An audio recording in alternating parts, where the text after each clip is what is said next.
Welcome to the channel. Welcome to the podcast. If this is your first time as a listener, thank you for joining us. If you're a reoccurring listener, thank you for joining us once again.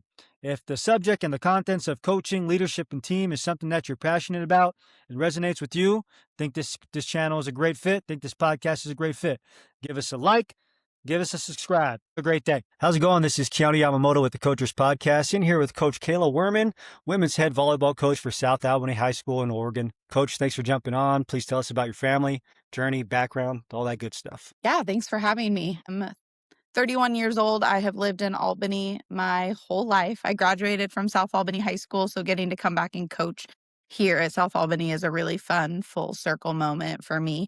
I've been the head coach at South Albany for, I believe, 5 years now, heading into my sixth season as the head coach. I'm also a teacher at South Albany, heading into my 7th year of teaching there as well. I am married. My husband's the high school counselor at South Albany, actually, so we're a big South Albany family. And together we have 3 kids, 2 dogs and a cat, and we're just busy. That's awesome. Kind of tell us a little bit about the why you got into coaching. Yeah.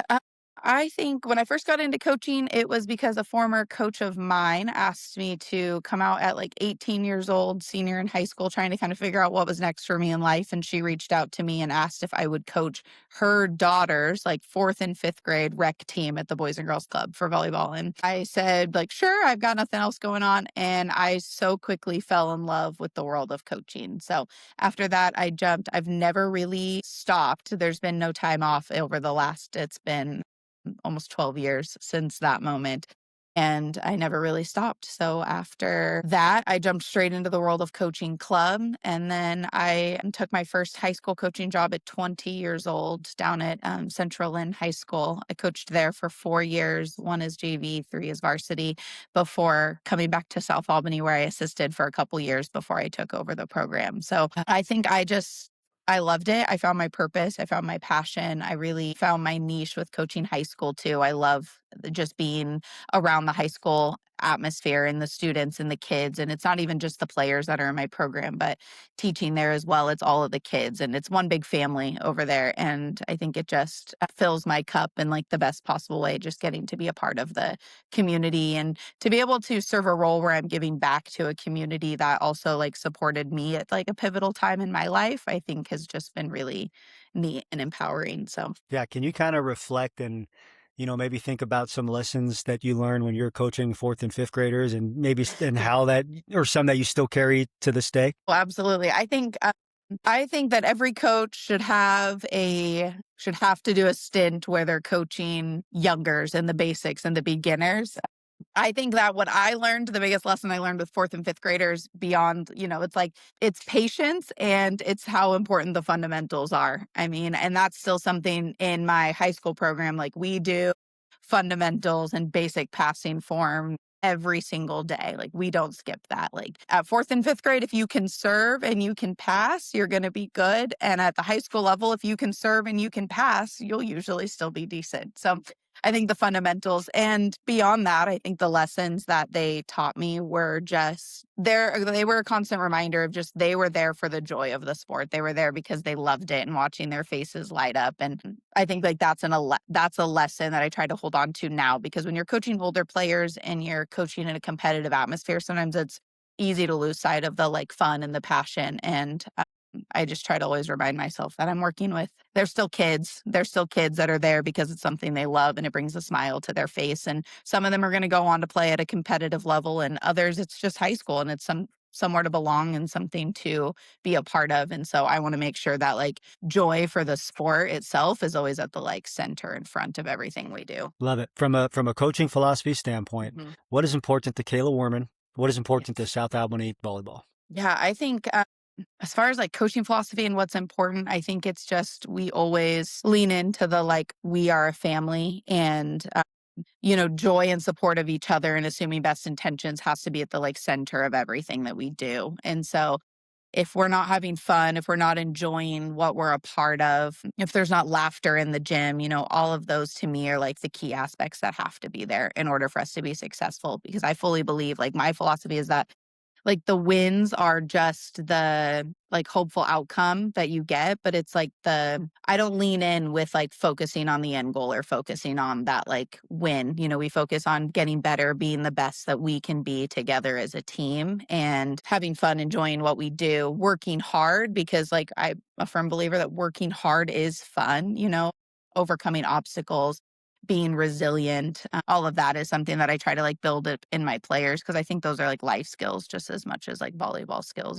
just teaching them to be strong and resilient women, and not being afraid to like go conquer challenges or grow to be the best like version that they can be. And then, the wins and stuff just like come from that hard work. Yeah. What was something that caught you by surprise when you first became a head coach at Central Lynn or when you first became a head coach at South Albany? Yeah, I think things that caught me by surprise, I think two things. I had never, on like a positive note, I had never felt before in my life what it feels like to have a whole community like rallying behind you and supporting you. And I think that like that in both places has been a really incredible experience, just realizing how much like bigger than just your team it is and truly like building a program and that it's an extension of a larger community. And I think like that was a really big positive that I found and enjoyed. I did underestimate how hard, and I'm over a decade in and it hasn't gotten easier, how hard it is still to like look at players and form teams and have to separate, skills from personality and individuals and stuff because I realized that like my love for the game, I want to be able to have anybody that wants to be in the gym and wants to be a part of it. I would like love to have. But I think the hardest part that I have found stepping into a coaching role that I keep waiting for it to get easier and it just doesn't is having to make those tough decisions on like who's a part of the team and who's a part of the program, because in an ideal world I would have everybody be a part of it, but sometimes that's not reality. So that's probably was the one thing that I was the least prepared for how to handle, and still feel like it's the hardest thing. Yeah, I feel like, that's it's a great topic of conversation right there. So how do you go about, approaching that crucial conversation when you're going to have to let a girl go from the team or she's not going to make it through tryout? Yeah. So we have individual conversations. Well, I do with every single player.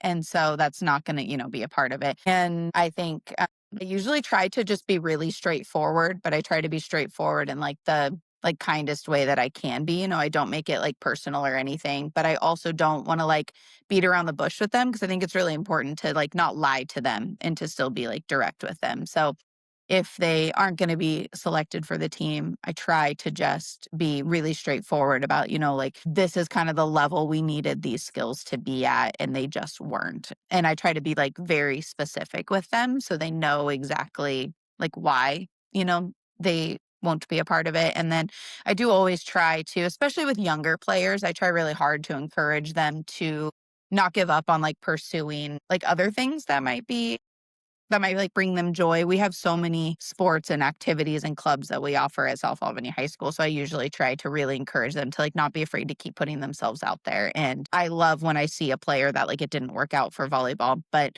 then I see them out like running cross country and thriving and doing really well or joining a club or that kind of thing. So that's kind of the line I try to do. But ultimately, I know that in that position and in that role, I'm the person that's there to deliver, the hard news and the bad news, and that sometimes that's just how it is. So, Yeah.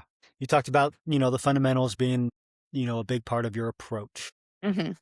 What would you say is the hardest skill to teach? I would say for me personally, I feel like the hardest skill to teach is probably like blocking or really like tight, aggressive net play, like for my hitters. That's always something that I try really hard to have one of the like members of my coaching staff help with. And I think that those ones are hard for me because a lot of it's like instinctual and a lot of it comes from just like that player reaction in those moments, and every player's different. I also think that those are hard for me because I think it's a little bit more challenging sometimes to try to coach players in a certain part of the game that was never like something that I was really strong at. I was a setter. I'm 5'5". I wasn't like, so when I'm over here and I'm trying to help, I've got like a really amazing 6'1" middle blocker right now. And the girl is super dynamic. She can hammer the crap out of the ball.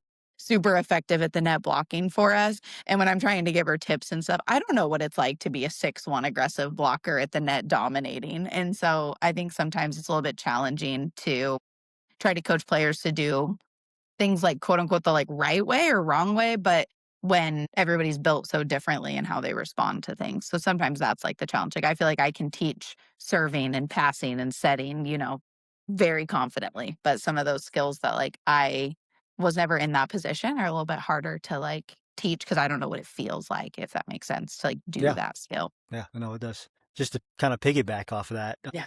in the game of volleyball, what do you think is the most underrated skill? I think that the most Or underappreciated?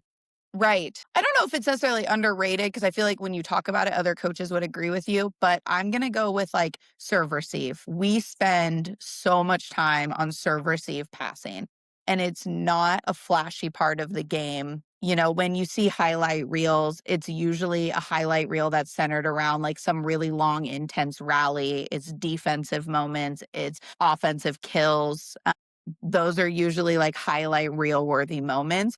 But I think having strong serve receive, especially at the high school level, I think if you are a good serve receive passer or a good serve receiving team, you will almost always make playoffs because that's such an offensive opportunity right there out of the gate to start a rally with a strong attack. And I also think serve receive can be such a powerful momentum. The last 2 years, almost every team that we've played, if a coach was to compliment something on our team, it was like our serve receive. They were like, you just didn't have a weak passer to target. And I think not allowing that made us both like on the momentum side of the game, it made us really tough to try to like, it was hard for teams to like get momentum against us because we felt so confident in serve receive. Like we actually started out our matches in serve receive because we felt so confident that we could get a good first pass up. And I think that that's just crucial. Like getting a playable first pass off the serve from the other team is huge because most often when teams struggle momentum wise, it comes out of serve receive struggles and getting stuck in a serve receive moment. Yeah. Those always hurt more than like if you lose a point in a long rally. So. Yeah. So I had, Guy Enriquez. Does that name ring a bell? So I had Coach Guy on. So I grew up playing against him and his kids, or at least his second oldest son, Evan, who ended up playing at Stanford. But I had him on the podcast, and that's one of the things he talked about serve receive being one of the most important parts of the game. Mm-hmm. And I may be dramatizing what he said, but Right. he said you have 4 to 6 arms that determine the life of your program. But he was talking about serve receive.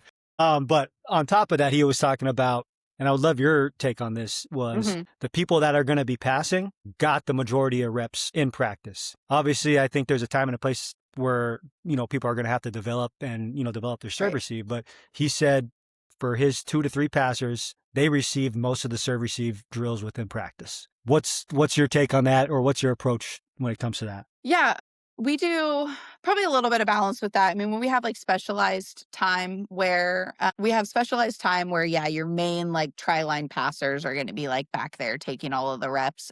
We did some like isolated kind of lineup work, but just out of serve receive, working with them and really honing in, okay, what's going to be like what's our go-to, what can we run out of serve receive, like looking all that from like a strategy standpoint. And especially later in the season, that becomes like a really important focal point of practice. But I also am a firm believer in building all around players. And I think that the best players are the ones that know how to do a little bit of everything. And so I throw everybody into serve receive during like a warm-up drill for practice. Like from my 6'2" middle blocker to my libero, everybody is going to take, even my setters will take a serve receive rep because you just never know. And I think it's really important. Like if we are struggling in a serve receive rotation, I want to be able to make adjustments on the court at a pretty quick rate. And you can't make adjustments if the girl you're throwing in there to shake things up hasn't been getting those reps in practice. I want anybody on my team to step into the tri-line role and feel confident in the fact that they can at least put up like a playable pass. It doesn't mean that they're going to be my like go-to, but I want everybody to feel like they can do it. A funny example with that is we had 2 years ago on my 2024 team, we got a transfer over from Crescent Valley. Her name's Taylin Bentley. She's currently playing Division I volleyball down at San Diego State. And she came and played with us, and she is a dynamic middle hitter. She was on, that. And she I threw her into try line on like her first practice with us. And she looked at me like a deer in the headlights, terrified. And I was like, what's going on? Like, this is a girl that's already committed to play Division I ball at this point. And I'm like, why are we? And she goes, I don't think I've serve received a ball in 2 years. Like, nobody had even like put her in that scenario in previous high school or club in years. She goes, I hang out at the net and that's what I do. And I was like, great, now you're going to pass. And sure enough, later in the season, we actually had her in a right back try line when she was back row. So we could also use her as a hitting option out of that because it was one of our weaker serve receive rotations. And by the end of the season, she was loving it. Like, she thought it was so fun to get to go back because she'd been so heavily specialized that she hadn't gotten to do it. So I like to kind of it's hard to find the perfect balance, but I try to find a balance, especially at the high school level, of specialization versus well-rounded, like whole-rounded players. Yeah. That's why you got to play beach too, man. You touch the ball You every got to do play. it all. Yep, Touch the ball every absolutely. play. What was harder in your opinion, winning the first state title or winning the second state title? The second. That's an easy question. When we won the first one, we talk about that season like it was just that unicorn season. I think we dropped one set that entire season, and it was to a 6A team, and it was in like early September. That's crazy, by the way. We dropped a couple sets. I think we dropped 2 or 3 sets total. They were all to 6A teams and like really tough, good, solid 6A teams. We didn't drop a single set to a 5A team that whole year. We swept everybody 3-0, which is unheard of in the game of volleyball. Like, it is, well, and yeah, that just doesn't happen. And it was just, they were the goofiest, funniest group of girls. They smiled, danced, and laughed their way to a state championship. And I felt like it was funny because I was almost like bored that year because I was like, I didn't have to make adjustments. There was no, they were just truly that unicorn. Like, some coaches go their entire career without ever getting a season like that. I never knew if I'd get one like that. And so even when we won, it was just this overall like elation and shock and happiness. And then not even a week later, the questions were starting of like, are you going to be able to run it back? Are you guys going to be able to do it again? Like, what does this look like? Can you do it? You're losing these top players that have been really crucial for you. What are you going to do? And before that first year, South Albany was like a team, like we'd consistently made playoffs. And we'd even had recently made it to the state tournament, but we were on like the consolation bracket side of it. So we were never really a team that anybody was expecting anything out of. It was about halfway through that season before people were like, South Albany, okay. And that wasn't the case this last year. We walked into preseason with a target on our back, and we were the ones that everybody wanted to, get and go after. And my team really felt the pressure at the beginning of the year. And it was hard to find that balance between not addressing it. It was kind of like this elephant in the room where I was kind of like, it's week 1 of league and my team is getting asked questions on if they're going to be able to win a state championship for the second time. And I'm like, that's 10 weeks from now. Like, we're on,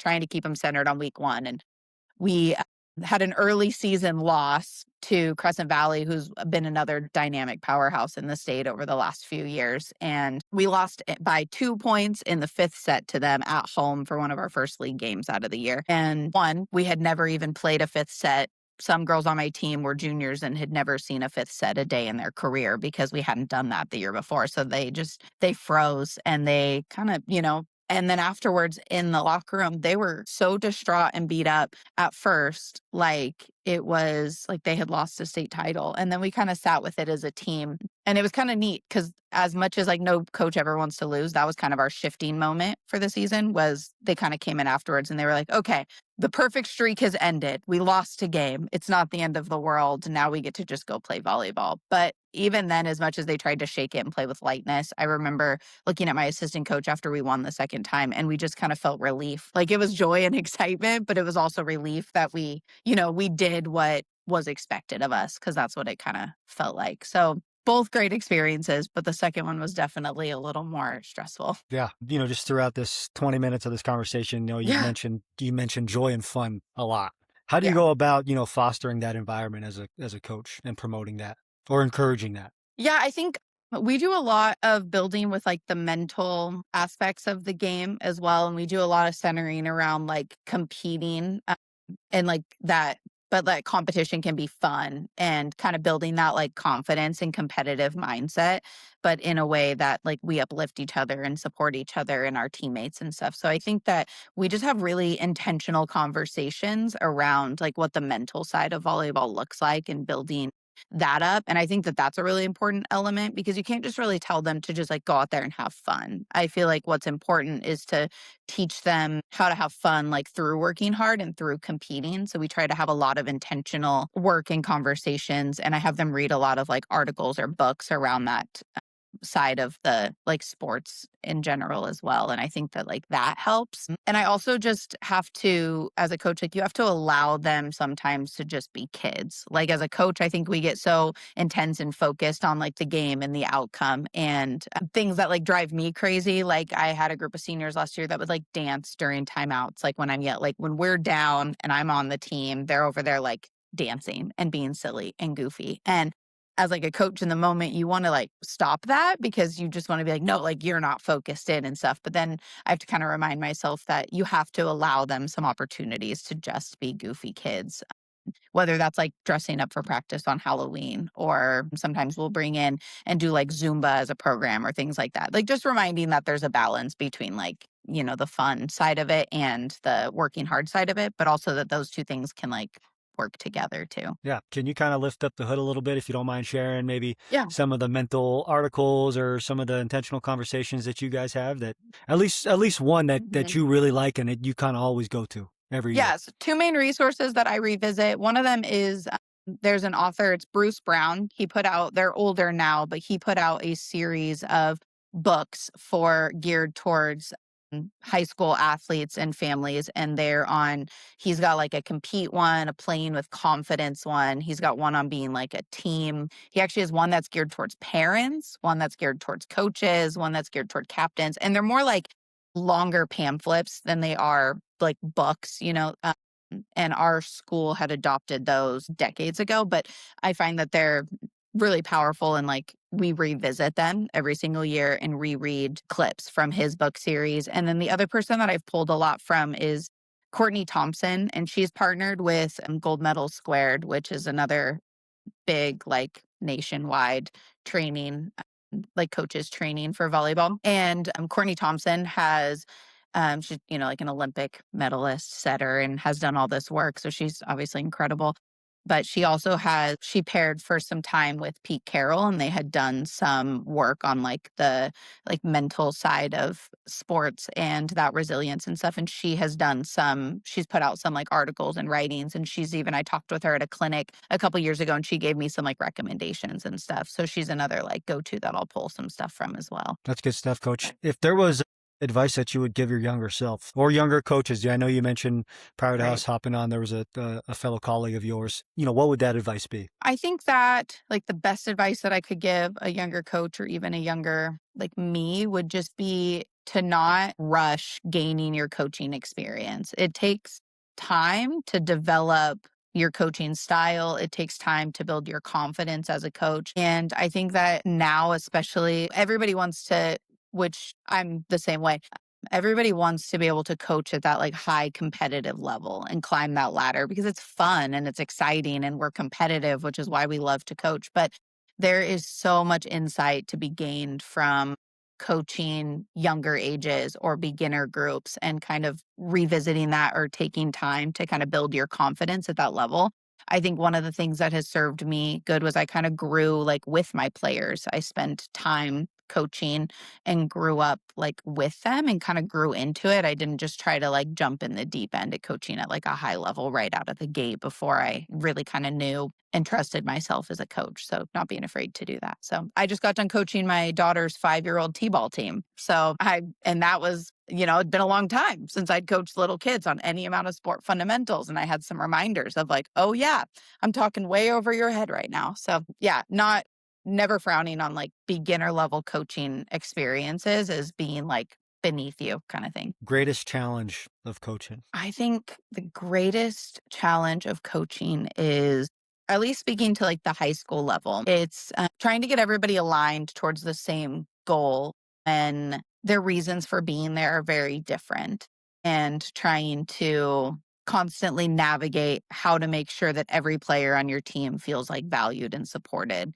is kind of a hard role, because a team can't be successful like with only your starters. It takes every member of the team and every member of the program to make it successful. And so I think that the greatest challenge still to this day is figuring out the best way to make sure that like everybody feels valued and supportive. And at the high school level, everybody's there for different reasons, varying from just wanting to be involved in something to wanting to try to play at a collegiate level and somewhere in between. And so trying to figure out, what's the right how to be the like leader and getting all of those different personalities and like players in the gym to all kind of be like aligned towards the same goal, I think is like an ongoing challenge. And so I meant to ask you this a little earlier, and I meant to preface this before we got on, because I'm assuming volleyball in your opinion is the greatest sport. I'm just going to make that assumption. So if you could geek out on this, that'd be awesome. Why is the sport of volleyball the greatest sport in your opinion? I think, oof, that's a hard one. Volleyball is, I mean, yes, I love volleyball.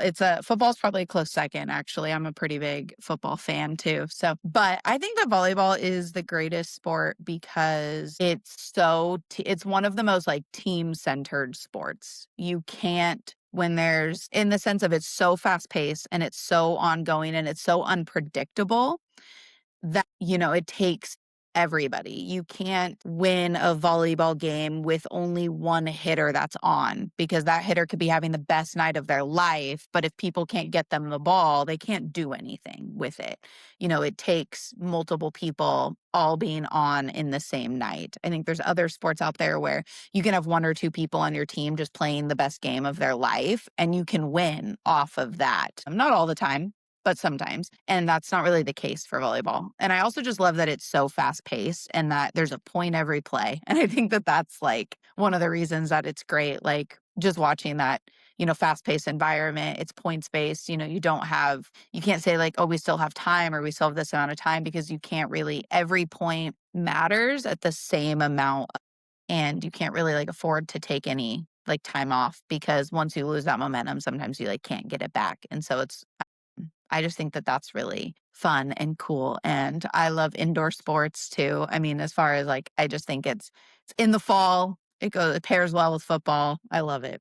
What is the most important position in your opinion? Oof, that's hard. I'm probably a little bit biased here because it's a position I played, but I would probably say that your setter is your most important position. They're kind of like, I think the best comparison I can think, just also knowing like loving football, is like they're like the quarterback of your team.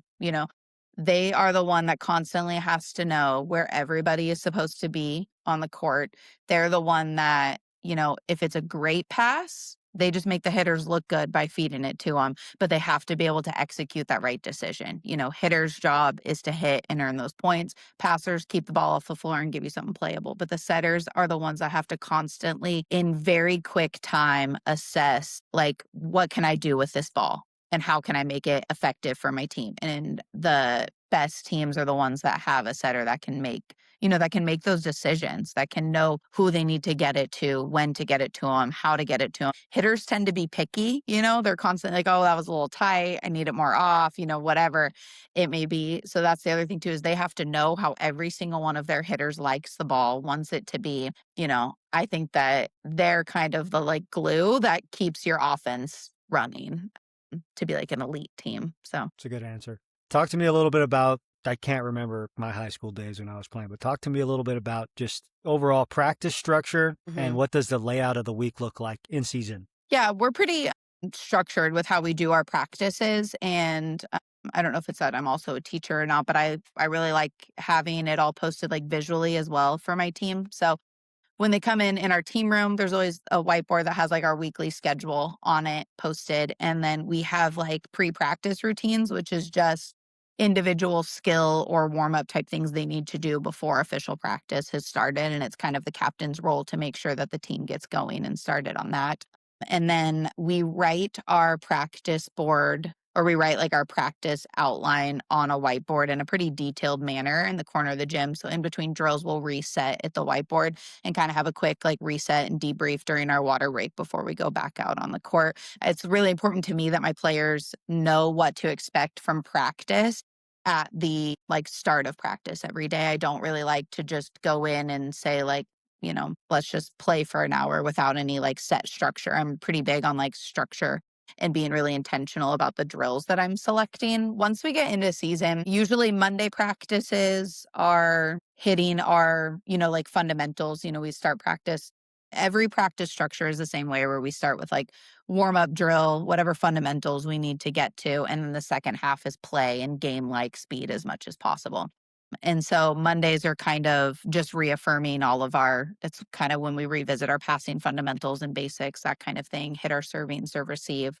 And then in our league, we play games on Tuesdays and Thursday nights. So Wednesday night is usually an adjustment practice. Like, what do we need to kind of clean and tidy up for our opponent, from what we witnessed from our previous game, or if we need to practice anything specific based on what we've scouted from the team we're getting ready to play on Thursday. And then Fridays practices kind of vary on if we're heading into a tournament on Saturday or not. Fridays, I usually shorten practices a little bit, actually.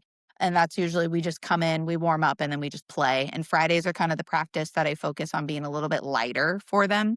I think that the season can be really long, and I think mental burnout is something that we should, I always try to be really aware of, and reminding myself that like they're high school kids that want to go to a football game or they want to go hang out with their friends or whatever. So we get them out a little early, usually on Fridays after having like a lighter, just like fun practice. So that's kind of, how I structure a week. What's your favorite drill team period that you think has led to your guys' success? We love Tug of War is probably one of our favorite drills. Which is funny because we've modified it different ways.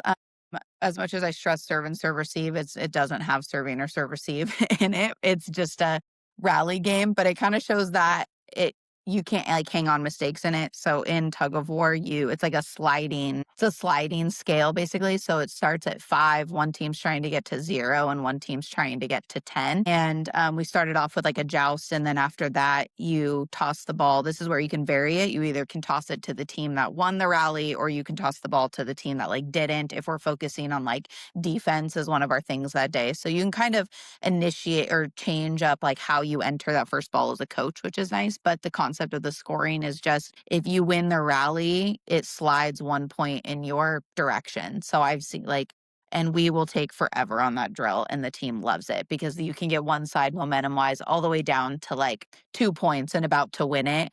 And then the other team will come back and get, 3 points in a row, and all of a sudden you're back in neutral. And so we love that one because it shows them that it teaches them that they can bounce back from, a loss of momentum, that it's like not too late to get it back, get the game back in control. Sorry, I don't know what my dog's barking at. There's nothing outside.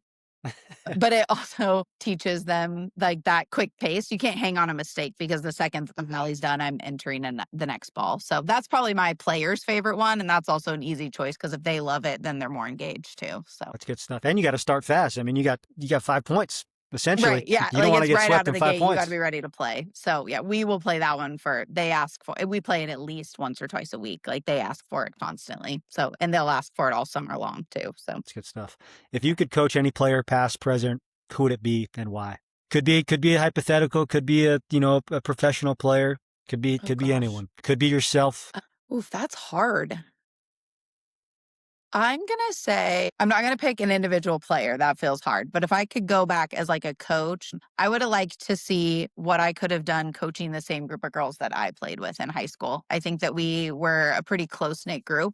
And I think that we had a lot of like potential together. And there's like a couple specific teammates' names that come into mind too, that like I would love to be able to coach them because I just think that they would have been a really fun player to coach. And so I think with like what I know now and like reflecting back on that, I think it would be fun to kind of go back and coach them to see if we could have like achieved a little bit more together than what we got when we were all playing. So that's kind of my like scapegoat answer. But I've had too many great players that I've coached recently to just pick one to get back. So I'd like to keep my last group of seniors for one more year because those are the girls that I like have watched grow up since they were like 3 years old playing the game. So if I could have kept them for one more year, that would have been nice too. That's good, Coach. But give you a heads up before we got on. My daughter has a question for the guest of the day, and her question was, "What's your favorite TV show?" Great. That's I have a hard time making specific decisions if you hadn't figured that out by now. But I'm a sucker for sitcoms. I think I'm so busy that they're just like a fun, simple little escape.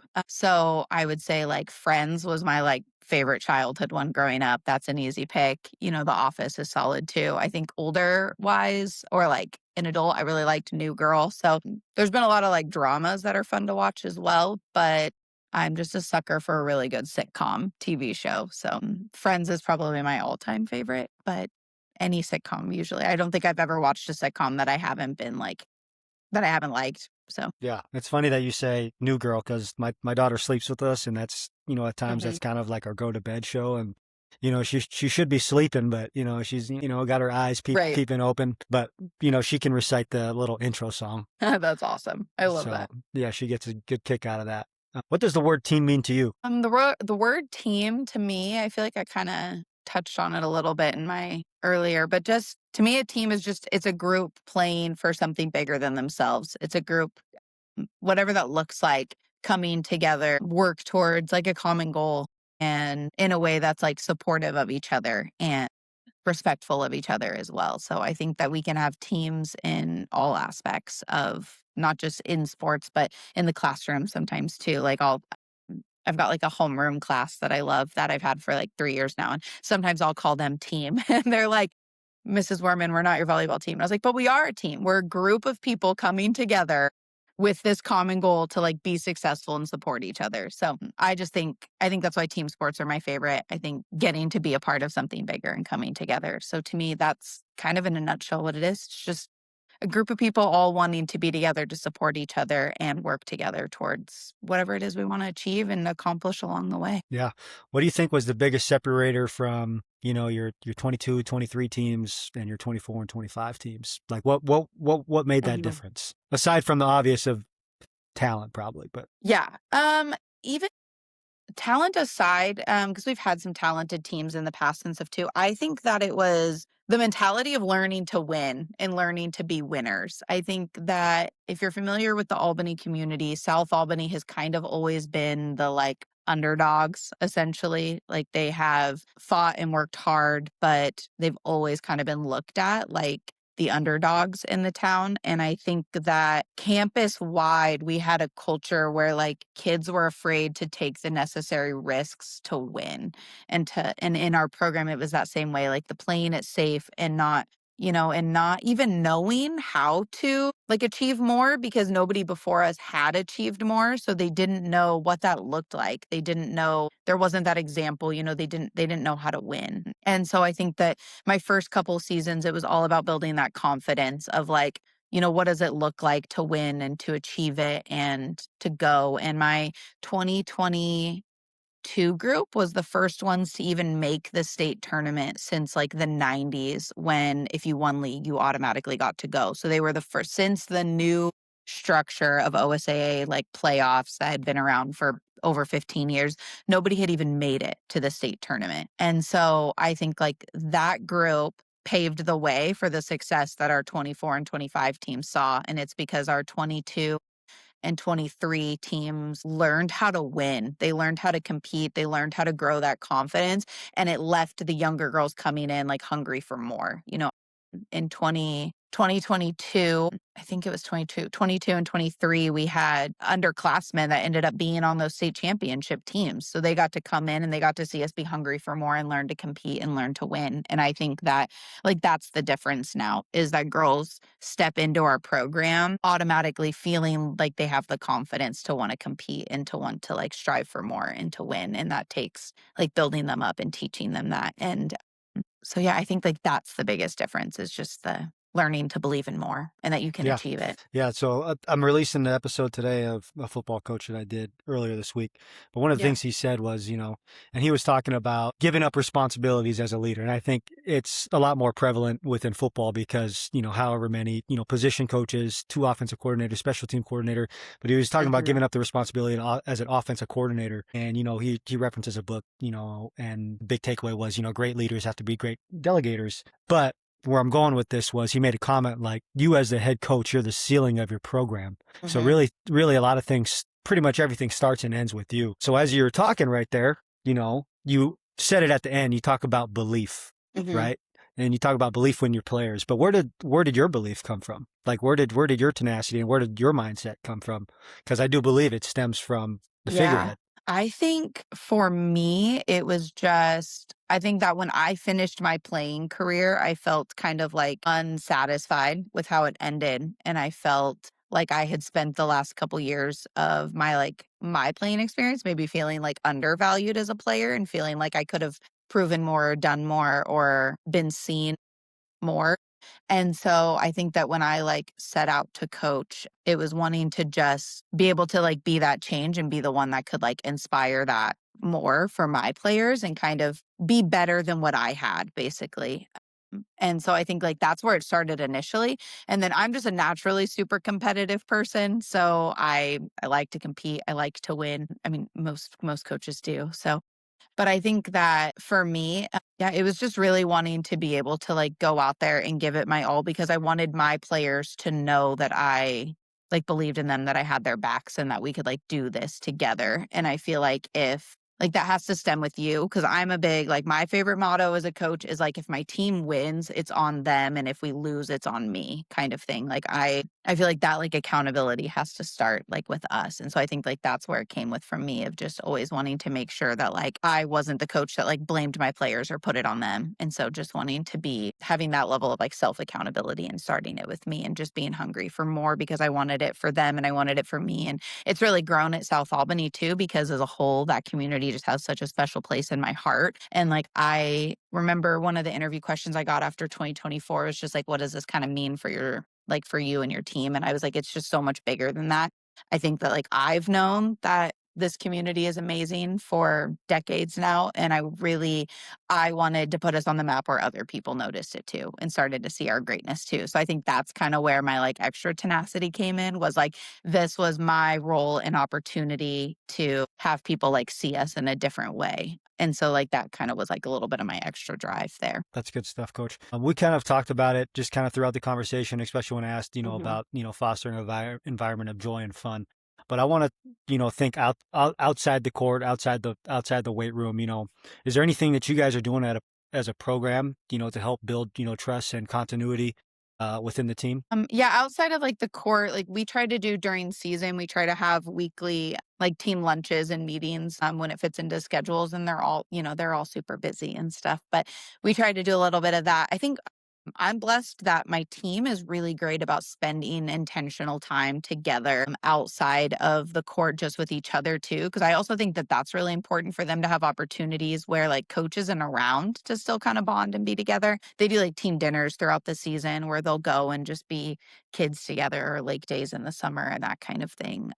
As far as my role in it, I think that one of the things that makes it easier to do in a non-structured manner is that I'm blessed to be able to have the opportunity to teach at the high school as well. So I get to see them all throughout the year, whether it's just quick check-ins in the hallway of hi, good morning, it's good to see you, or getting to actually have them in the classroom and see what they're like as a student and that different personality. And I think that getting to see them and spend time with them outside of just volleyball and get to know them as humans and people through the school setting, I think also helps transfer over to the court dynamic as well, because we get to kind of see, and them as well, they get to see me outside of the gym and the court too in a different role. And so I think that is kind of a really important ongoing culture piece that really helps us, is just that we're bigger than just the court and the coming together. Yeah. One of the reoccurring topics that come up when I talk with a lot of coaches, with the high school coaches, is the impact of coaches no longer being in the building and how that, kind of can affect the team. And not in a bad way, not to say that, Right. it's not successful in certain instances, but you'd be surprised on how many coaches I talk to, that talk about that and just being present and being around the kids and seeing in another environment, like you're saying. And I just got off and I had probably, in my opinion, one of the best, if not the best conversation with Dave Turnbull. So he's the Summit track head coach and he's got 23 state championships. And this guy is freaking electric now. Electric, great communicator, can, digest his thoughts and spit them out in a charismatic fashion. And well, anyways, I asked him, I can't remember exactly what the question was, but it was, what's your plans for retirement? Whoop de whoop, because he's going to step away here in a couple years. But his biggest concern about his program was if the next person following him is not someone within the building, he just feels like the success and the sustainability of that program won't exist without someone being there. So I think, and sorry, I'm going a long-winded response here, but it's going to be interesting in 5-10 years from now. Like you look at state championship teams, state championship winners, and how many of those coaches are within the building. So Dave Turnbull was one of them. Kaela Wehrman's another one, back to back. Neil Russo, the Newburgh wrestling head coach, he's in the building.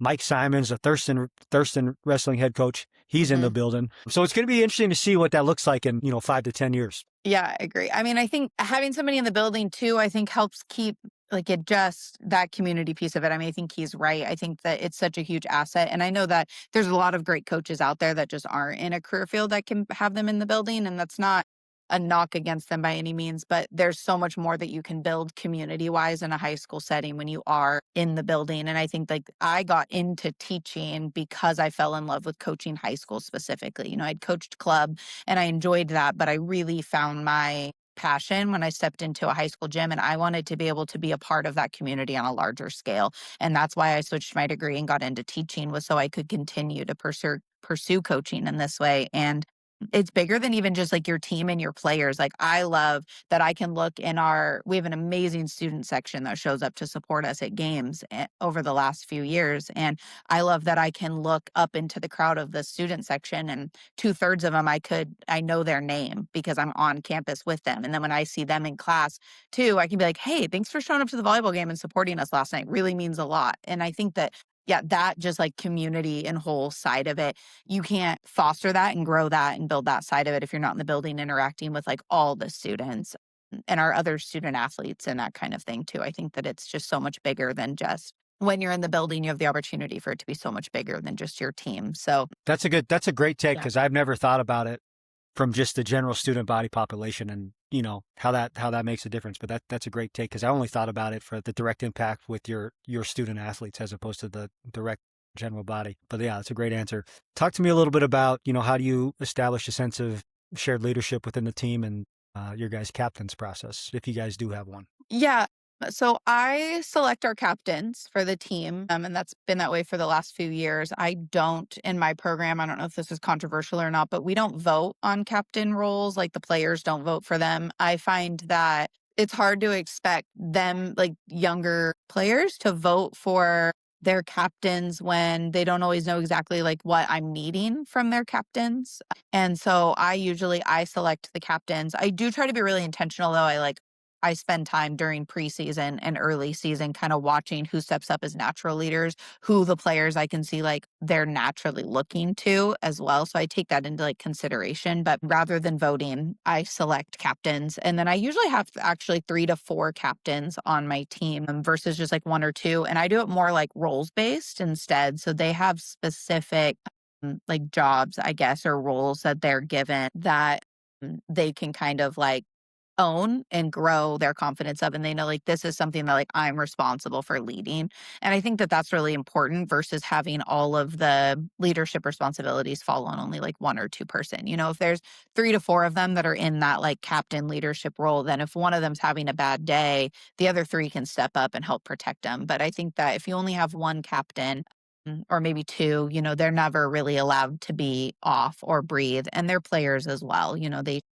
And so I try to have that. I've got one that's in charge of pregame stuff. They're the one that's responsible for making sure that the team follows we have a pretty strict pregame process, and they're responsible for kind of seeing the team through that, making sure that everybody stays focused and on time. I've got another one that leads warm-ups and is in charge of making sure that they're starting their pre-practice stuff, that the team's getting on the court, they're leading them through warm-ups. That's their area to, run and cover. And then you've got, I'll have my floor captain as well, who's the one that's responsible. That's the one that who can I trust to communicate between me and the official? And that's the one, your role is to know the game and communicate this for me and kind of manage and the team when they're, from a logistical standpoint on the court, that kind of thing. So that's the way that like I structure my like leadership responsibilities. I think that when there's shared responsibilities from a core group on your team, they can kind of support each other too through that and through like leading the team. So, and it's less like overall pressure on just one person. Do you have any other,